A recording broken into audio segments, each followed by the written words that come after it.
everybody, how is it going? Welcome back to another video. My name is Dave. I love to geek out on music and discuss all things music, metalcore, pop punk, classic rock, whatever it is. Straight off the bat, if you could hit the subscribe button for more of that kind of content. Today we're going to be talking about a few pop punk and punk rock bands which I believe should have been more successful, should have been bigger, should have been maybe even not like headlining the festivals, but definitely up there, you know, playing to large crowds. I know other media outlets and other YouTube channels have done videos similar to this before, so I've deliberately tried to choose bands who I don't think have been covered very much by other media outlets. And who knows, hopefully you might come away from this thinking, oh cool, I gotta listen to that new band that Dave mentioned. Or maybe you just have some bands who you think I should listen to and you want to drop them down in the comments. Either way, all good.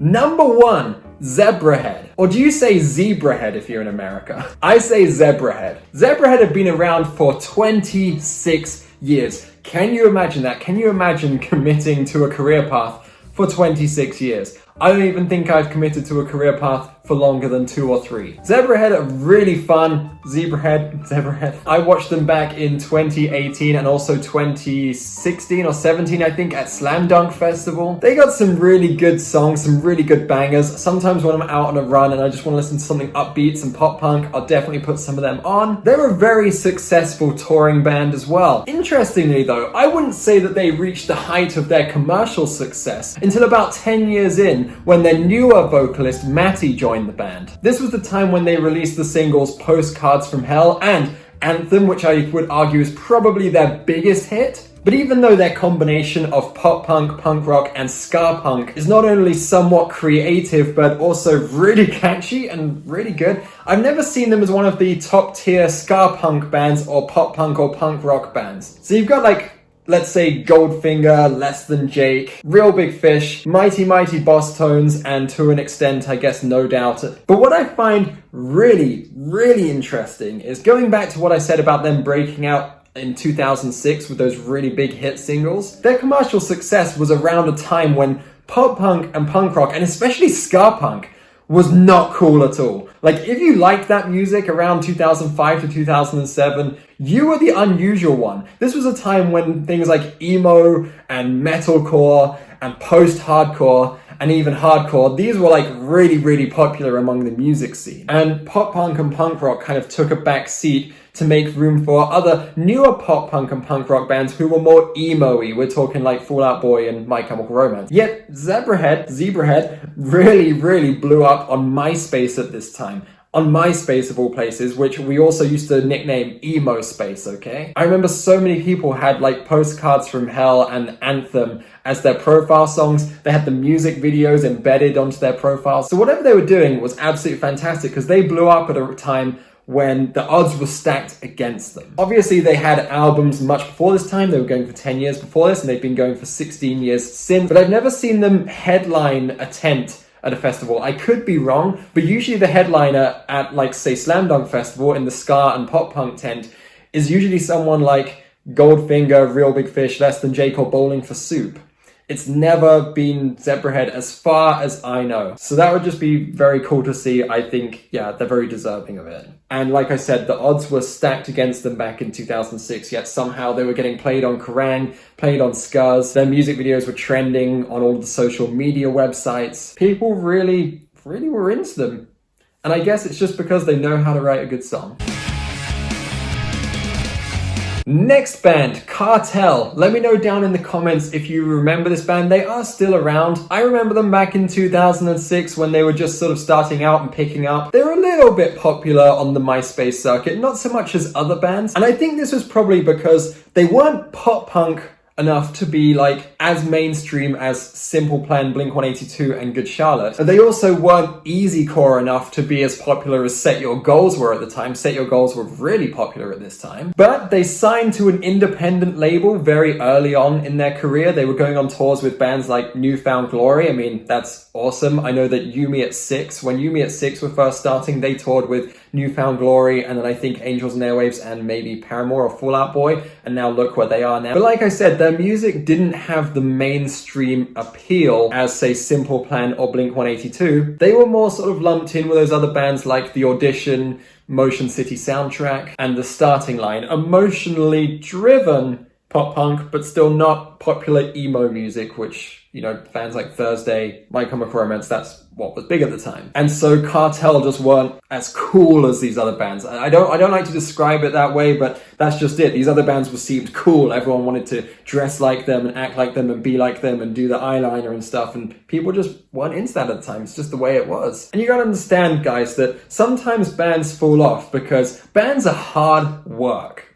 They're very hard work. They are a big investment. A band is not only a business, but it's also an investment. Rehearsal studios are expensive. They cost like £50 to like $80 just to rehearse in them for 4 hours. Buying vans, renting vans to tour, driving to venues, driving all the way across the country and even traveling to other countries just to get paid a few $100s. And sometimes when you're doing that, it seems really glamorous, the rock and roll lifestyle of traveling, right? But a lot of the time people get to a place, sound check, have some food, play the show, back in the van and move on. So you can imagine, even if you're an amazingly relentless touring band, imagine you arrive in Paris, but you don't get to see Paris. You arrive, you unload, sound check, get some food, maybe do like a meet and greet, maybe do an interview with the local magazine, do the show, and then on to another city next day, or maybe have like 1 day off. So you've got like 12 hours free, right? So you can imagine if you're not one of these bands who are like absolutely top tier, getting paid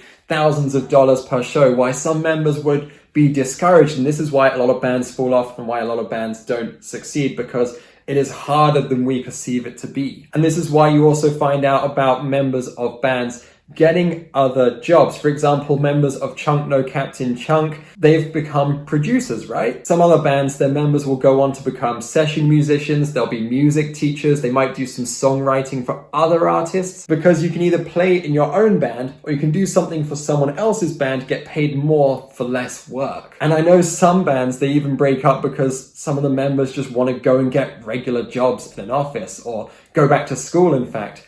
Because sometimes it can pay more to do that than it can to tour around and just be exhausted and playing shows all the time. And it can sometimes, it's not for everyone, right? And I don't know what the situation was with Cartel. They definitely got on some amazing tours. They've played festivals within the last decade that I know of. And they're a good band. They're a catchy band. I enjoy listening to them. In fact, I listened to them on my run this morning. But yeah, I can't speak for them, but I have an idea that they probably would just say, well, it's, you know, maybe we should do this part-time and then get another job on the side. There are plenty of bands that do this. I know that some of the singers of bands, in fact, are substitute teachers in their free time. Some singers of bands are personal trainers and martial arts teachers, right? They have another job on the side. So it can be hard to commit to being a full-time band. So spoiled and you get what you wanted.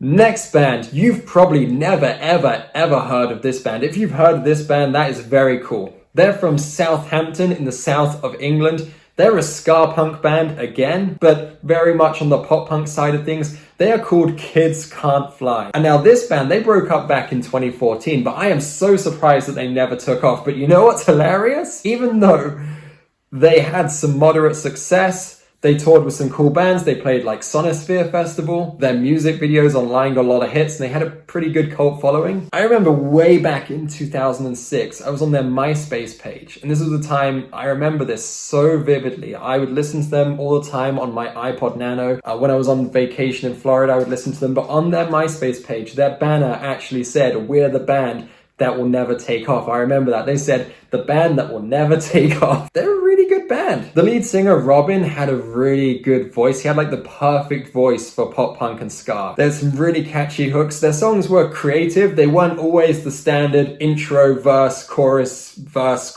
bridge. They sometimes had some cool like trombone bits in there and some breakdowns and some stuff like that. So why you do it? And even though they started around a time, 2006, they knew at that time that it would be hard to take off. They even said it themselves. They still did pretty well. And let's bear in mind that other bands like Set Your Goals, was starting to take off and 4 Years Strong. So it was starting to become that era where easycore pop punk and sad boy pop punk started becoming popular. But for some reason, Kids Can't Fly, as well as they did, never carried on. I'm not sure as to why. I think there might have been some inner turmoil within the band. Yeah, that's all I kind of got on that. But definitely, if you like this kind of music, pop punk, punk rock, upbeat, and they also had a bit of easycore in them as well, definitely check them out. Band number 4. I love this band. Of all of the easycore bands, we're talking bands like 4 Years Strong, Day to Remember, who have kind of not been easycore so much lately, but anyway. I think this is my favorite one. Chunk, No Captain Chunk. I love the songs Playing Dead and Haters Gonna Hate. They're so catchy. And you know what's really interesting about this band is that they are a good-looking band. They are good-looking guys. They're just a good-looking band, and I hate to say it, but that really helps. It doesn't matter if you're a metalcore band, pop punk band, pop band, rap band, being good-looking kids is helpful. Lots of bands have good-looking, charismatic frontmen or good-looking, charismatic members, and they gain a lot of popularity because of that. Let's talk about Pete Wentz, Danny Worsnop, Austin Carlisle. So a few years ago, I saw A Day to Remember playing at Download Festival, and they're playing to like 10, 20,000 people. They got an amazing crowd. And I thought that Chunk would be the next band to move on to that level as well. For some reason, though, they lost a bit of momentum and have been off on hiatus for a little while. I saw them a few years ago supporting Yellowcard, which is a really cool show. They perform really well live. They sound great live. Really good songs, good singer, good musicians. And they had a real head start because when I saw them, they were super duper young as well. This was a young band. And they were touring in the UK. They were playing the Warped Tour, touring all over America. So there was no reason for them other than, I guess, the torment, of touring might have gotten a bit much for them. Or, you know, some of the members of Chunk have now started a production studio and they've got other jobs on the side. Again, perhaps it just made more sense to them to be behind the scenes producing some of the songs rather than going out and touring. Same with people like John Feldman, very, very, very successful producer, very, very successful A&R representative as well. Goldfinger still tour, they still play shows, they still headline shows, they still play awesome festivals and play to amazing crowds, but you know, it got to a point where he was like, okay, no, I think I just wanna do a bit of this for now as well. This is good. The production desk. But yeah, things just slowed down with Chunk, but I thought they had the potential. I mean, a lot of people when they reference Chunk, they talk about the In Friends We Trust song. I think that's a great, great song. However, I actually don't think it's anywhere near their best. If you listen to the Pardon My French album, that I think is their best work. It's absolutely fantastic. I mean, the other albums are absolutely awesome as well. I listen to all of them. I love it. Absolutely amazing. Really great songs. Like, they've just got so many bangers, which I think are underrated or unheard of or aren't getting the streams or the clicks on YouTube that I think they could do with. Yes, if any of the members of that band happen to be watching, let's get a tour together. Come to the Czech Republic. Go to the UK. Play some more festivals. I think they're playing Slam Dunk Festival this year. I will definitely get to that if it doesn't clash with my wedding this year. It is time for the bonus round, guys. I'm just going to fire off a bunch of bands who I didn't want to elaborate on too much, but who I think definitely deserve an honorable mention. Here's some bonus bands. MXPX and Lagwagon. These bands have really great sing-along songs, and I'm surprised they didn't get more radio play like Blink-182. I guess they just weren't poppy enough, but I thought they were absolutely fantastic bands. I used to love jamming to them back in the day. In fact, I still do. The Ataris, good band, great songwriting.